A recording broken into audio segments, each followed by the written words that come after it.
할렐루야. 오늘도 우리 하나님 아버지와 주 예수 그리스도로부터 은혜와 평강이 여러분의 삶과 가정 가운데 함께 하시기를 축복합니다. 오늘은 영권 회복 이제 세 번째 시간으로 믿음의 야성을 회복하라라는 주제로 여러분과 함께 말씀을 나누도록 하겠습니다. 사자, 호랑이, 늑대 같은 맹수들에게는요 야성이라는 것이 있습니다. 여기서 야성이란 본능 그대로의 거친 성질을 뜻합니다. 그래서 맹수는요 새끼부터 동물원에 가두고 우유를 먹이고 아무리 순하게 키워도 이 맹수 본연의 거친 야성이 남아있어서 잘못 건들면 큰일 납니다. 약해 보이고 순해 보여도 이 맹수로서의 본연의 기질이 있어서 으르렁거리면서 덤빕니다. 근데 여러분, 우리 믿음의 사람들에게도요 이런 야성이 있습니다. 약해 보이고 순해 보여도 위기의 순간에 또는 고난과 박해를 만나면요 죽으면 죽으리라라고 덤비는 이 불굴의 야성이 나타납니다. 이 야성은 흔들리지 않고 꺾이지 않는 올곧은 믿음이며 또 그 어떤 유혹과 핍박에도 굴하지 않는 용기입니다. 우리가 예수님을 영접하는 순간, 하나님께서 우리의 아버지가 되는 순간, 나 같은 죄인 살리신 주님의 은혜에 놀라워하며 눈물 콧물 흘리며 주님 앞에 나가는 순간 이 야성이 우리의 믿음 안에 내재되게 됩니다. 그리고 우리가 함께 오늘 읽은 오늘 본문 말씀이 바로 그 믿음의 사람들이 가지고 있는 야성에 대한 말씀입니다. 우리 33절부터 35절까지 말씀 다시 같이 한 목소리를 읽도록 하겠습니다. 33절부터 35절까지 말씀입니다. 그들은 믿음으로 나라들을 이기기도 하며 의를 행하기도 하며 약속을 받기도 하며 사자들의 입을 막기도 하며 불의 세력을 멸하기도 하며 칼날을 피하기도 하며 연약한 가운데 강하게 되기도 하며 전쟁에 용감하게 되어 이방 사람들의 진을 물리치기도 하며 여자들은 자기의 죽은 자들로 부활로 받아들이기도 하며 또 어떤 이들은 더 좋은 부활을 얻고자 하여 심한 고문을 받되 구차히 풀려나기를 원하지 아니하였으며 아멘. 자, 말씀을 보면요 그들은 믿음으로 칼날을 무서워하지도 않고 믿음으로 나라를 이겼습니다. 사자들의 입을 막아버렸고 불의의 세력을 멸했습니다. 여자들은 죽는 것을 부활로 받아들였기에 죽는 것을 무서워하지 않았습니다. 고문을 받되 구차히 풀려나기를 원치 않았습니다. 그리고 그 다음에 이어지는 말씀도 하나하나가 어떻게 이럴 수 있을까 싶을 정도로 대단합니다. 우리 36절 37절 말씀도 우리 같이 한 목소리를 읽도록 하겠습니다. 또 어떤 이들은 조롱과 채찍질 뿐 아니라 결박과 옥에 갇히는 시련도 받았으며 돌로 치는 것과 톱으로 켜는 것과 시험과 칼로 죽임을 당하고 양과 염소의 가죽을 입고 유리하여 궁핍과 환난과 학대를 받았으니 아멘. 조롱과 채찍질, 옥에 갇히는 시련, 돌로 치는 것, 톱으로 켜는 것 등 무시무시한 고난의 내용들이 이어집니다. 그런데 이 무시무시한 고난도 믿음의 사람들을 어떻게 하지 못한다는 겁니다. 그리고 이 모든 것들에 대한 결론은요 38절 말씀, 이런 사람은 세상이 감당하지 못하느니라 아멘. 그 어떤 시련과 환난과 고난도 믿음의 사람들이 가지고 있는 이 거룩한 약성을 꺾지 못한다는 겁니다. 이런 사람은 세상이 감당하지 못하느니라. 여러분, 이것이 바로 영권을 가지고 있는 믿음의 사람들입니다. 우리 옆 사람이랑 이렇게 한번 인사해 볼게요. 당신은 세상이 감당하지 못하는 믿음의 사람입니다. 자, 부끄러워하지 마시고 당신은 세상이 감당하지 못하는 믿음의 사람입니다. 얼굴 보면 세상이 감당할 것 같이 약해 보이지만 우리 안에 있는 이 믿음의 야성이 있기 때문에 여러분 세상이 감당하지 못합니다. 우리 잘못 건들면요 큰일 납니다. 우리 안에 있는 이 믿음의 야성이 으르렁거리고 있습니다. 세상이 감당하지 못합니다. 그리고 이 야성은요 위기의 순간에 어려운 환경에서 더욱더 진가를 발휘합니다.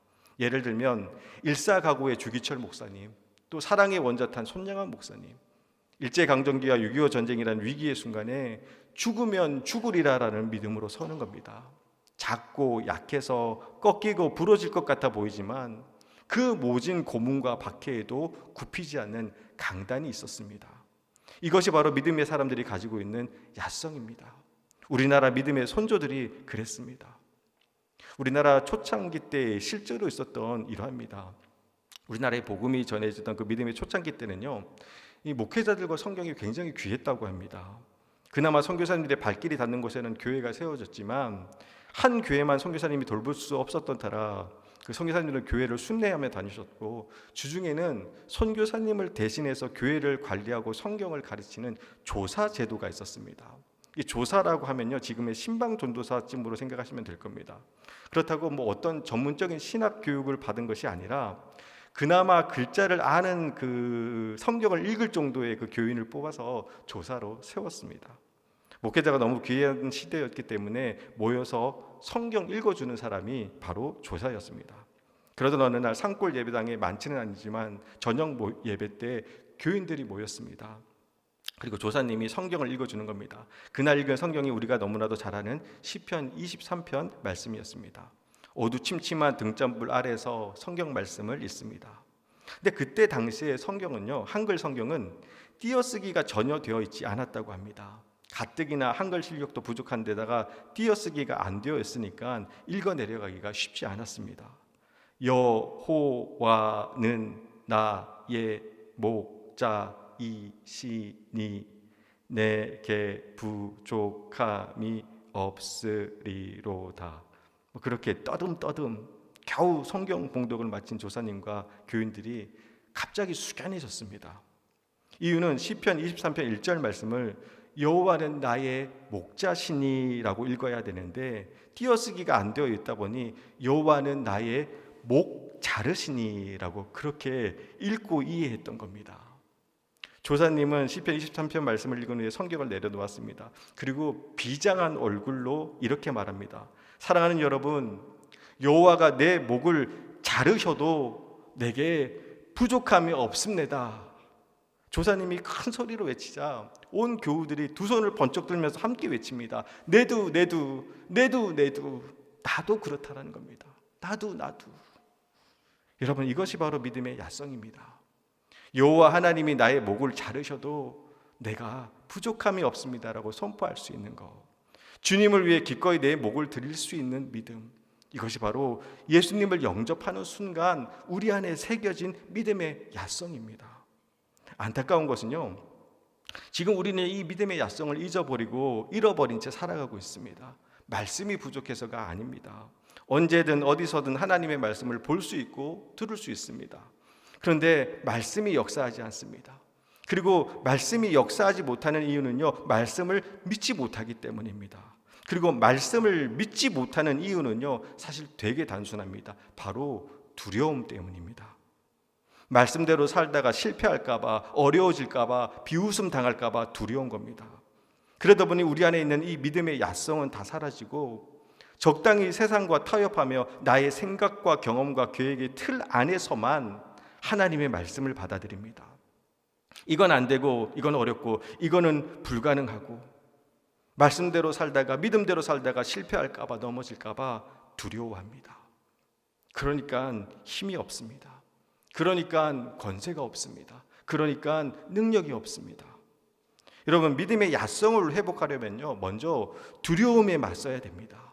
믿음과 두려움은 같이 갈 수가 없습니다. 믿음의 반대말은요, 불신이 아니라 바로 두려움입니다. 그래서 사탄은 우리의 믿음을 흔들기 위해서 자주 사용하는 방법 중 하나가 바로 이 두려움입니다. 믿음으로 살면 망할지도 몰라, 실패할지도 몰라, 비난받고 무시당할지도 몰라. 조금 더 구체적인 예를 들면요, 새롭게 가게를 오픈했습니다. 그런데 주일날 가게 문 닫고 교회 예배드리러 가자니 요즘 경기가 이렇게 어려운데 이렇게 하면 망할지도 몰라, 실패할지도 몰라, 사람들에게 비난당할지도 몰라. 그런 두려움들이 우리가 믿음으로 살지 못하게 만드는 겁니다. 그런데 여러분, 여기서 중요한 것이 있습니다. 자, 보세요. 망할지도 몰라, 실패할지도 몰라, 비난당할지도 몰랍니다. 모르는 겁니다. 즉 두려움은 그저 하나의 감정 상태이지 실체가 아닙니다. 두려움은요, 일어나지 않은 일을 마치 일어난 것처럼 여기게 만드는 자신의 감정 상태일 뿐입니다. 사실 아무것도 아닙니다. 그런데 사탄은요, 일어나지 않은 일을 일어날 것처럼 부풀리고 과장하고 거짓말합니다. 그래서 두려움에 갇혀 우리를 꼼짝하지 못하게 만듭니다. 믿음으로 살지 못하게 합니다. 이것이 바로 사탄이 우리를 넘어뜨리기 위한 두려움의 전략입니다. 여러분, 믿음의 야성을 회복하기 위해서는요, 이 두려움을 이겨야 됩니다. 예전에 저의 그 어린 시절의 행복이요 기쁨이자 또한 즐거움은요, 바로 하루에 한 번 그 할머니 할아버지로부터 받은 100원의 용돈이었습니다. 얼마라고요? 100원. 얼마라고요? 100원. 굉장히 당황스러웠는데 당시 여러분 100원이면요 과자도 한 봉지 사 먹을 수 있었고, 오락실에 가서 게임도 2판 할 수 있었고, 그리고 또 아이스크림도 하나 사 먹을 수 있었습니다. 100원이면 다 됐습니다. 그래서 학교 갔다 오면 책가방 벗어놓기가 무섭게 부두 근처에서 건어물 장사하시던 할머니 할아버지 가게로 달려왔습니다. 가서 할머니 100원만 주세요, 할아버지 100원만 주세요. 그러다 가끔 눈이 침침하신 할머니가 500원짜리를 100원짜리로 착각해 주시면 그날은 완전 로또 맞은 겁니다.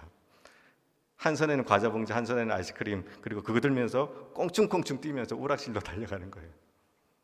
정말 날아갈 것 같이 좋았습니다. 그런데 그러던 어느 날 엄청난 시련과 고난이 닥칩니다. 할아버지 건어물 가게로 가려면 삼원 횟집이라는 그 횟집을 통과해서 가야 되는데, 이 삼원 횟집이 아직도 있어요. 가야 되는데 그 횟집에서 갑자기 개 한 마리를 키우기 시작했습니다. 별로 크지도 않는 조그마한 삽살개였습니다. 그런데 그 개가 굉장히 사나웠습니다.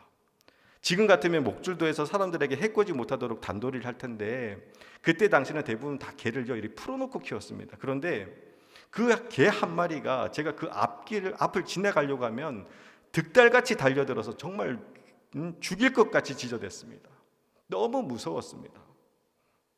그러다 보니 100원 받으러 가야 되는데 이 100원이 너무 절실한데 할아버지 가게로 갈 수가 없는 겁니다.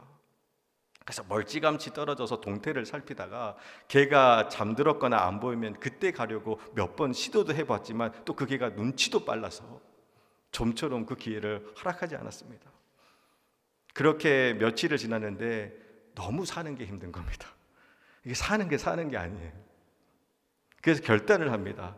죽으면 죽으리라는 각오로 그 길을 당당히 걸어갔습니다. 아니나 다를까 저를 본 그 개가 또 미친 듯이 이렇게 짖으면서 달려왔습니다. 너무 무서웠습니다. 그래서 눈물도 났습니다. 하지만 도망치지 않고 맞서 싸우려고 돌아섰고 발로 한 방 걷어차려고 발을 들어 올리니까 그 미친 듯이 달려오던 개가 깨갱깨갱 하면서 도망치는 겁니다. 발길질을 한 것도 아닙니다. 그냥 돌아서 발만 들었습니다. 그런데 깨갱하면서 도망칩니다. 여러분, 제 눈에서 맹수의 야성을 본 겁니다. 그리고 그 다음부터는요 저를 받아 안 덤립니다. 짖지도 않습니다. 근데 여러분, 사탄이 이래요. 죽일 듯이 우리를 삼키려고 덤빕니다. 근데 여러분, 그때 죽으면 죽으리라고 한번 맞서 보세요. 쫄지 마시고 움츠려들지 마시고 눈 부라리며 한번 달려보세요. 달려들어 보세요. 그때 우리 안에 있는 이 믿음의 야성이 나타납니다. 그렇게 믿음의 야성이 드러나는 순간 사탄은 깨갱하고 도망칩니다. 죽일 듯이 달려들지만 물지 못합니다. 건들지 못합니다. 어떻게 하나님의 것을 사탄이 건듭니까? 요한일서 5장 18절 말씀을 보면요, 제가 읽어드릴게요. 하나님께로부터 나신 자가 그를 지키심에 악한 자가 그를 만지지도 못하느니라. 아멘. 악한 것들이 우리를요 건들지 못합니다. 여러분, 두려워하지 마세요. 믿음으로 맞서세요. 우리가 이깁니다. 세상은 우리를 감당하지 못합니다. 바라기는 우리 안에 있는 그 모든 두려움을 이기고 믿음의 야성이 회복되기를 주님의 이름으로 축원합니다. 다음으로 믿음의 야성을 회복하기 위해서는요 하나님을 주목해야 합니다. 세상 사는 것이 쉽지가 않습니다. 그래서 전쟁 같은 세상이라고 하잖아요. 무섭고 두렵고 걱정되고 근심스러운 것들 투성입니다. 근데 여러분, 그런 세상 한가운데서 믿음의 야성을 회복하기 위해서는요 하나님을 주목해야 됩니다. 다윗과 골리앗 이야기 다들 아실 겁니다. 너무 유명한 이야기죠. 다윗이 거구 골리앗을 물맷돌로 쓰러뜨립니다. 그런데 여러분, 어린 소년 다윗이 골리앗 앞에 나갈 수 있었던 이유가 뭘까요? 사실 그 이유는요 너무 간단합니다. 아무도 골리앗 앞에 나가지 않았기 때문입니다. 다윗이 골리앗을 쓰렸던 그 전장인 엘라 골짜기에는요 사실 수천 수만 명의 이스라엘 군사들이 있었습니다. 군인들이 있었습니다. 그 중에는 다윗보다 덩치도 크고 싸움도 잘하고 경험도 많은 베테랑 장수들도 많았을 겁니다. 그런데 그 많은 군사들을 뒤로한 채 어린 소년인 다윗이 나갈 수 있었던 것은 모든 이스라엘 군사들이 거대한 골리앗을 바라보며 떨고 있었기 때문입니다. 인상적인 것은요, 성경 말씀을 보면 골리앗에 대해서 상세히 묘사를 합니다.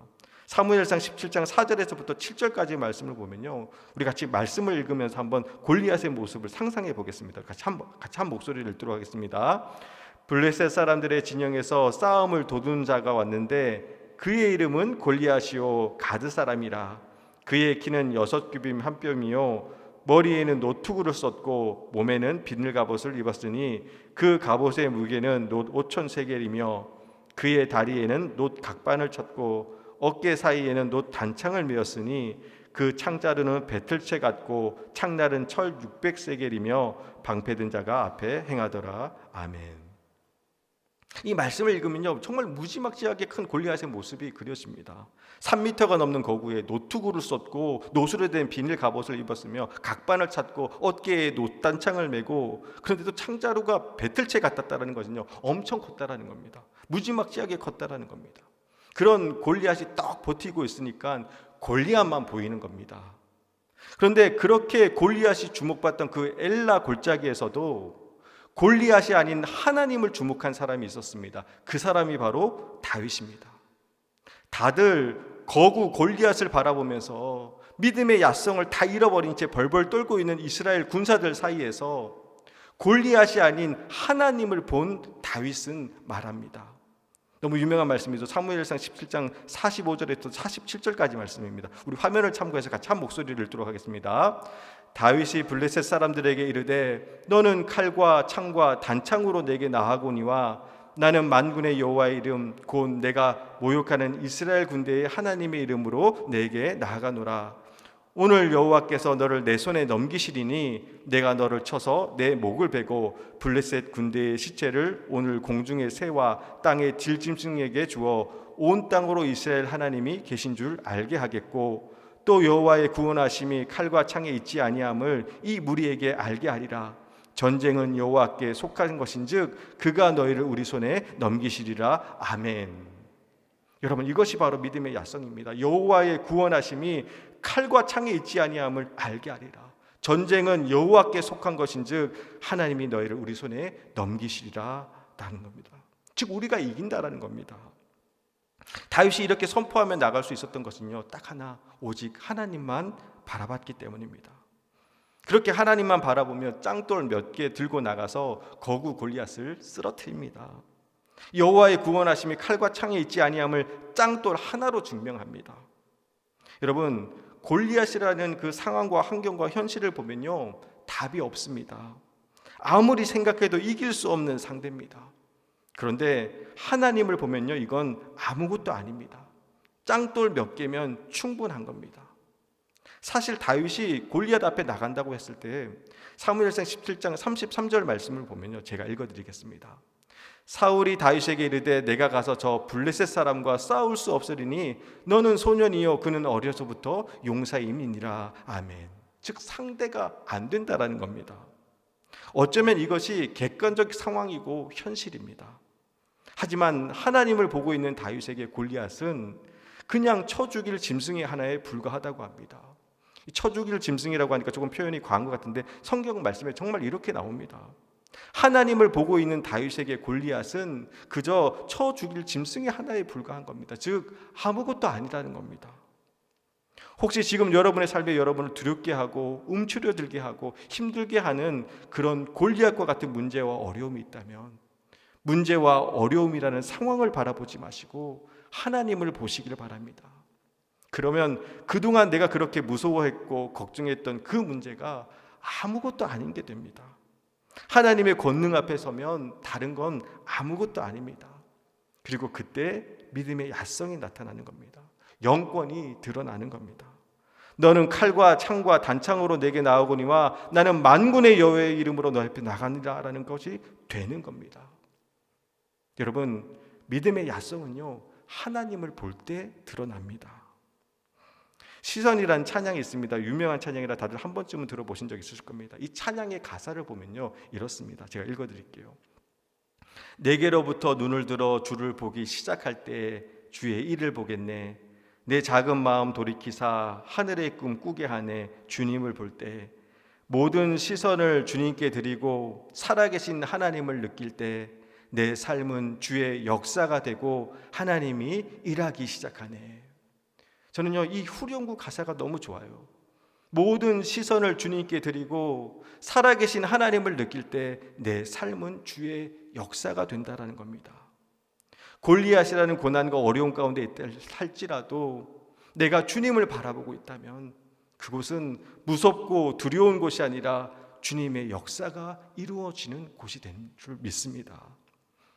박지용 목사님이 쓴 믿음의 눈을 뜨라라는 책에 보면요, 이런 글이 나옵니다. 늑대로 인해 피해가 극심한 마을이 있었습니다. 이 때문에 늑대를 잡는 사람에게 포상금을 주긴다라고 현상금을 걸었습니다. 두 소년이 현상금을 꿈꾸며 사냥꾼이 되어서 날마다 늑대를 찾으려고 돌아다녔습니다. 그러던 어느 날 들판에서 잠을 자다가 일어나 보니 소름 끼치는 상황에 놓이게 됩니다. 수십 개의 눈이 그들을 보면서 입맛을 다지고 있는 겁니다. 바로 늑대 떼였습니다. 늑대를 먼저 발견한 친구는요, 그 자리에 얼어붙어 버렸습니다. 너무 무서워서 꼼짝도 못하고 있는데 그 옆에 있던 다른 친구는 달랐습니다. 무시무시한 늑대 떼를 바라보면서 두 손을 번쩍 들고 소리칩니다. 친구야, 이제 우리는 부자야. 여러분, 이게 무슨 의미인지 아시겠나요? 한 친구는 늑대 떼를 보면서 무서워서 벌벌 떨었지만 다른 친구는 이 늑대를 다 잡아서 포상금을 받을 생각을 하니 너무 좋은 겁니다. 그래서 두 손을 번쩍 들고 친구야, 이제는 우리는 부자야 라고 소리쳤던 겁니다. 여러분, 똑같은 늑대 떼지만 이것을 어떻게 바라보느냐에 따라 두려움이 될 수도 있고요, 기회가 될 수도 있는 겁니다. 마찬가지로 똑같은 고난이라 할지라도 그것을 어떻게 보느냐에 따라 아픔과 상처와 두려움이 될 수도 있고 하나님의 역사가 시작되는 기회가 될 수도 있다는 것입니다. 바라기는 우리의 삶에 다가오는 골리앗과 같은 고난의 상황 속에서도 고난을 보는 것이 아니라 하나님을 볼 수 있으시기를 주님 이름으로 축원합니다. 그러면 그 고난과 아픔과 상처가 아니라 하나님의 역사가 시작되는 출발점이 될 줄 믿습니다. 그리고 여러분, 그것이 바로 믿음의 야성입니다. 마지막으로 믿음의 야성은요, 믿음의 삶을 통해서 나타납니다. 이것이 무슨 말씀이냐 하면요, 고기도 먹어본 사람이 더 잘 먹고 떡도 먹어본 사람이 먹는다는 속담 들어본 적 있으실 겁니다. 이 속담의 의미는요, 어떤 일을 행할 때 경험이 중요하다는 뜻입니다.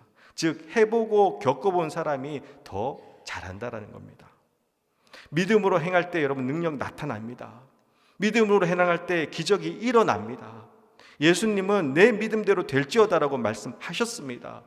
자, 그런데 여러분, 말씀이 아무리 풍성해도 겪어보지 못하면, 경험해보지 못하면 아무 소용이 없습니다.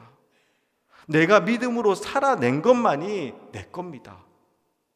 다른 권사님, 집사님이 기도해서 이런 응답을 받았고 믿음으로 나갔더니 이렇게 승리했다라는 그런 간증들은 들으면 은혜는 되지만 그것은 그 권사님, 집사님 거지 내 거는 아니라는 겁니다. 여러분의 삶 속에서 일하시고 행하시고 역사하신 그 살아계신 하나님을 향한 경험이 진짜입니다. 그게 내 겁니다. 믿음은요, 머리로 아는 것도 아니고 말로 떠드는 것도 아닙니다. 믿음은요, 내 삶을 통해서 누리는 겁니다. 말씀대로 살아보니 정말 되더라라고 고백할 수 있어야 진짜입니다. 죽을 만큼 기도했더니 기도의 권세가 뭔지 이제 알겠더라라고 말씀할 수 있어야 진짜입니다. 하나님의 역사를 체험해보지 않으면 영권이 생길 수가 없습니다. 그런 의미에서 저는요, 여러분 삶 속에서 믿음으로 승리한 역사들이 많아졌으면 좋겠습니다. 그리고 그렇게 승리한 역사들을 경험하기 위해서는 여러분 도전해야 합니다. 지레 겁먹고 포기하는 것이 아니라, 안 된다고 불가능하다고 시도조차 하지 않는 것이 아니라, 에베소서 5장 10절 말씀이죠. 주를 기쁘시게 할 것이 무엇인가 시험하여 보라라는 말씀처럼 시험해 보는 겁니다. 시험한다고 하니 표현이 조금 이상한데요, 여기서 시험한다는 것은 평가하고 판단하는 것이 아니라 도전해 보는 겁니다. 하나님을 기쁘시게 하는 일에 도전해 보는 겁니다. 그리고 그곳에 하나님이 어떻게 역사하시는지 보는 겁니다. 내가 주께 대하여 귀로 듣기만 하였사오나 이제는 눈을 들어 주를 배움나이다라고 말했던 그 욥의 고백처럼 이제는 눈으로 주님의 역사를 보는 겁니다. 백문이 불여일견이라고 여러분 다른 사람들의 간증 100번 듣는 것보다 지금 내 삶 속에서 역사하시는 하나님의 권능을 한 번 보는 것이 더 낫습니다. 여호와의 선하심을 맛보아 아는 겁니다. 그리고 그 맛을 보면요, 겁날 것이 없습니다. 그리고 그때 믿음의 야성이 나타나는 겁니다. 여러분, 이제 더 이상 물러서지 말고 두려워하지 마시고 하나님 말씀하시면 그대로 한번 해보는 겁니다. 그래서 우리의 이성과 계획을 뛰어넘어서 하나님 하라고 하시는 대로 했더니 여기까지 왔습니다라고 고백할 수 있어야 됩니다. 쪼그라들고 숨어들고 꼬리 내리고 믿음에 대한 변명이 많아지고 행동이 줄어들고 믿음의 진가를 드러내는 삶을 포기해버리면 우리는요, 아무런 힘이 없습니다. 고난과 문제 앞에서 움츠려들지 마시고 덤벼들고 달려드세요. 그러면요, 깨갱하고 도망칩니다. 왜냐하면 우리에게는 믿음의 야성이 있기 때문에 악한 것들이 우리를 건들지 못합니다. 여러분, 으르렁거리세요. 그리고 덤비세요. 으르렁 으르렁 으르렁 뭐 이런 노래도 있던데, 여러분, 우리가 이깁니다. 5월 한 달 영권 회복이라는 주제로 말씀을 전하고 있는데요, 자녀의 권세, 기도의 권세, 믿음의 야성은요, 앞으로 우리가 누릴 권세가 아닙니다. 이미 우리가 다 갖고 있는 하늘의 권세입니다. 이제 그 권세들을 회복하고 해방하세요. 가둬두지 마시고 잊어버리지 마시고 마음껏 사용하세요. 그래서 오늘 본문 말씀처럼 정말 세상이 감당하지 못하는, 세상을 넉넉히 이기는 진짜 하나님의 자녀들이 되시기를 주님의 이름으로 축원합니다.